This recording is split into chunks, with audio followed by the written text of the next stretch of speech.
ఇక్కడ జనసేన నగ్గుతుందా ఓడిపోతుందా, మనం సీట్లు కొడుతున్నామా లేదా, నెక్స్ట్ సీఎం పవన్ కళ్యాణా కాదా, ఇలాంటి ప్రశ్నలన్నింటికి నేను ఆదర్శాలతో చెప్పడం. ఓకే, నా మాటలో కొద్ది గొప్ప ఆదర్శం ఉంటుందేమో, కాదని నేను అన్నా, ఐడియాలజీ ఉంటుందేమో, కానీ దాంతోపాటు చిన్న లాజికల్ సెన్స్ కూడా చెప్తాను మీకు, ఆలోచించుకోండి ఒకసారి.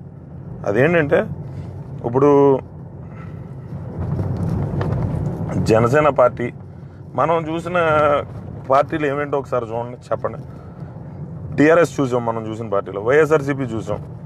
ఈ రెండు పార్టీలు కూడా మనకు ఊహ తెలిసిన తర్వాత ఉన్న పార్టీలు. తెలుగుదేశం అనేది మన ఊహ కన్నా ముందు పార్టీ, మనకు తెలియదు అది. అప్పుడున్న పరిస్థితులు ఏంటి, అప్పుడున్న కాంపిటీషన్ ఎంత, ఇదంతా కూడా మనకు తెలిసింది. కాంగ్రెస్ ఒకటే పార్టీ, కాంగ్రెస్కి అపోజిషన్గా తెలుగుదేశం పెట్టారు, అప్పుడున్న ప్రత్యామ్నాయం అది ఒకటే కాబట్టి ఓకే. మనకు ఊహ తెలిసిన తర్వాత తెలుగుదేశం కూడా వచ్చేసిన తర్వాత అప్పుడు ప్రజారాజ్యం ఇలా కొన్ని పార్టీలు రావటం చేయటం, ఈ టైంలో టీఆర్ఎస్ ఒకటి మనకు తెలిసిన పార్టీ రావటం, అండ్ జనసేన అండ్ వైఎస్ఆర్సీపీ, ఈ మూడు పార్టీలు మనకు తెలిసి వచ్చినాయి. టీఆర్ఎస్ కూడా పెట్టిన వెంటనే, పార్టీ పెట్టిన నెక్స్ట్ ఎలక్షన్కే కేసీఆర్ సీఎం అయిపోయాడా, ఆలోచించుకోండి ఒకసారి. అప్పటికే కేసీఆర్కి ఎంత రాజకీయ అనుభవం ఉంది దానికి, ఆల్రెడీ ఆయన మినిస్ట్రీ కూడా చేశాడుగా అప్పటికే, అండ్ రాజకీయ నేపథ్యం ఉంది. ఇంట్లో 2-3 రాజకీయ నాయకులు తయారైపోయి ఉన్నారు ఆయనకి. ఆయన కూడా మరి ఆయన వెంటనే సీఎం అయ్యాడా, ఆయనకు కూడా ఒక 20 ఏళ్ళు ఎంతో పట్టిందిగా సీఎం అవడానికి, 19-20 ఏళ్ళు పట్టింది. అట్ ది సేమ్ టైం ఇప్పుడు వైఎస్ఆర్సీపీ ఉంది, 2014లోనే పార్టీ పెట్టారు. పెడతానికి ముందు వాళ్ళ నాన్నగారు కాంగ్రెస్ పార్టీలో సీఎం, ఒక సీఎం కొడుకు, వాళ్ళ చెల్లి సోదరి ఆవిడ షర్మిల గారు. నాకు ఎందుకో తెలియదండి, జగన్ గారిని షర్మిల గారిని కంపేర్ చేసినప్పుడు ఐ లైక్ షర్మిల గారు మోర్ దెన్ జగన్. ఇది నా personal perspective. I'm sorry for ఎవరికైనా ఏమన్నా అనిపించినా నాకు పర్సనల్గా. ఎందుకంటే ఆవిడ కేసులు గీసులు ఈ తలకాయ పోట్లు ఏం లేవు ఆవిడతోటి, అండ్ జనాలతో కూడా చాలా బాగా మాట్లాడతారని విన్నాను. ఈ ఈగో ప్రాబ్లమ్స్ అయ్యి ఆవిడకి చాలా తక్కువ అని. అది పర్సనల్లీ నాకు ఆవిడంటే ఇష్టం వైఎస్ఆర్సీపీలో. ఈయన ఎవరో సాయి రెడ్డి గారు, ఇవన్నీ I'm not really impressed about this people. అది నా personal perspective, what ever. Not to divert out of this. ఇంతమంది రాజకీయ నేపథ్యం ఉన్నోళ్ళు ఆ ఇంట్లో ఉన్నారు, అంతమంది ఆయన చుట్టూరు ఉన్నారు, అయినా కూడా ఆయన సీఎం అయ్యాడా, అవ్వలేదు. అవ్వనంత మాత్రం పార్టీ మూసేసుకుని పోయాడా, పోలేదు.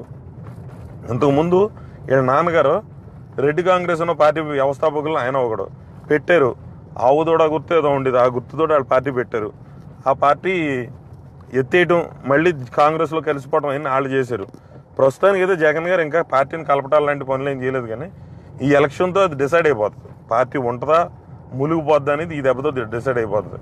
బట్ నా పాయింట్ ఏంటంటే టీఆర్ఎస్ 20 ఏళ్ళు పోరాడిందిగా, అలాగే జగన్ గారు కూడా పోరాడతారేమో.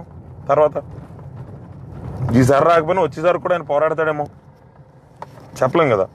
ఈసారి కూడా ఆయన రాకపోవచ్చు, రాకపోతే వచ్చేసరికి పోరాడతాడేమో. స్పిరిట్స్ అవ్వదుగా జనాల్లో. అలాగే జనసేన ఉందంటే జనసేన కూడా ఇమీడియట్గా సీఎం అయిపోవాలి, అవ్వకూడదని ఇది ఏముంటుంది, అవ్వచ్చు, ఏమో హంగర్ అవ్వచ్చు, వన్ సైడ్ అవ్వచ్చు, ఏదైనా జరగవచ్చు. ఏం జరిగినా ఆయన ఇండిపెండెంట్గా, నేను మాత్రం పార్లమెంట్లో మేము ఏదైనా ఇండిపెండెంట్గానే కూర్చుంటాం. అంటే ఎవరితోటి కలిసి ప్రసక్తి అయితే లేదు. గవర్నమెంట్ అయితే మేము ఫామ్ చేస్తాం, లేదా ప్రతిపక్షంగా కూర్చుంటాం తప్ప ఎవరితోటి కలమైన. ఆయన క్రిస్టల్ క్లారిటీతో బీబీసీ ఇంటర్వ్యూలో రికార్డెడ్గా చెప్పాడు, వీడియో ఉంది. మళ్ళీ దాన్ని మేము రాసిస్తారా అని కొంతమంది పిచ్చోళ్ళు అడుగుతుంటే, ఆ పిచ్చోళ్ళకి నేను చెప్తున్నాను, రాసివ్వటం ఏంటి, నోటుతోటి చెప్పింది రికార్డెడ్గా, అతని నోట్లోంచి అతను చెప్పిన మాట అతని మొహంతో వీడియో రికార్డెడ్గా ఉంది. కాగితం ఉందండి, ఆయన బదులు నేను సంతకం పెట్టేసానంటే ఎవడో తెలుస్తుంది, ఎవరో ఫోర్జరీ చేస్తున్న కాగితం, లేదా పార్టీ తరపున ఫేక్ కాగితం తయారు చేయడం కష్టం. రికార్డెడ్గా ఉన్న మాట ముఖ్యంగానే, విజువల్గా కనిపిస్తారు. రికార్డెడ్గా చెప్పిన మాట కన్నా నీకు ఎవరో సంతకం పెట్టేసినా పర్లేదు, నేను కాగితం ముఖ్యమని పిచ్చోళ్ళ కోసం చెప్తున్నాను. మీరు ఏ కాలంలో బతుకుతున్నారో నాకు తెలవట్లా. రికార్డెడ్గా on video official BBC news ఛానల్కి పవన్ కళ్యాణ్ గారు చెప్పిన మాట, నేను ఎవరితోటి కలవబోను. ఒకవేళ హంగ్ అనేది వచ్చినా మేము ఒక ప్రతిపక్షంగానే అసెంబ్లీలో కూర్చుంటాం తప్ప ఎవరితోటి కలవము, క్లియర్గా చెప్పాడు. అంతకన్నా క్రిస్టల్ క్లియర్గా ఇంకేం చెప్పాలంటే, ఇంకా తెలుగు అర్థం కాదు నీకు, భాష మీద అసలు నీకు భాష రాదు, అడవి మనిషి ఈ ఊ అంటే అరుస్తావంటే నీకు ఎవరు చెప్పలేరు. నీకు ఇది మాట అర్థం కానప్పుడు నీకు ఇంకా కాగితంతో పని ఏంటి, మాటలు వచ్చిన తర్వాతే కాగితాలు కదా. ఇదే అర్థం కానప్పుడు నీకు ఇంకేది చెప్పినా అనవసరం. కాబట్టి నెగ్గాలి ఓడిపోవాలనేది ఏం పట్టించుకోవద్దు. మనకి వచ్చే ఎలక్షన్స్, ఇప్పుడు పంచాయతీ ఎలక్షన్స్ ఉన్నాయి, ఆ ఎలక్షన్స్ వస్తున్నాయి కాబట్టి మీడియా మన గురించి ఎక్కడా ఇంత ముక్క చెప్పరు. వాళ్ళు చచ్చినా చెప్పరు మన గురించి. రీజన్ ఏం లేదు. ఇప్పుడు చెప్పి జనసేనకి ఏమైనా సీట్లు పెరిగిపోతాయంటే మళ్ళీ మనం ఎక్కడ ఎదుగుతామని భయం, మన మొరలు ఎక్కడ పెరుగుతుందని. ఎందుకంటే ఇప్పుడు వచ్చి ఏదో సర్వేలు అన్నీ ఏమని రాస్తున్నాయంటే మొత్తం వైఎస్ఆర్సీపీ టీడీపీ పనిచేసుకున్నారంట, ఒకే ఒక్క సీట్ జనసేన. ఎంతకన్నా దుర్మార్గం ఉందా? జేడీ లక్ష్మీనారాయణ గారు నెగ్గట్లేదా? నాగబాబు గారు నెగ్గుతారని మాకు క్లియర్గా ఉంది. ఇక్కడ నేను నరసాపురం మొత్తం తిరిగిన కాబట్టి నాగబాబు గారు నెగ్గుతారని మాకు క్లియర్గా ఉంది. ఇక్కడ అట్ ద సేమ్ టైం ఇక్కడ ఓన్లీ నరసాపురం కాన్స్టిట్యున్సీలో భీమవరం,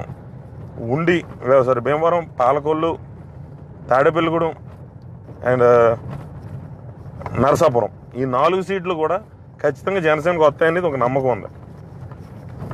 తణుకు కూడా వచ్చే అవకాశం చాలా ఉంది.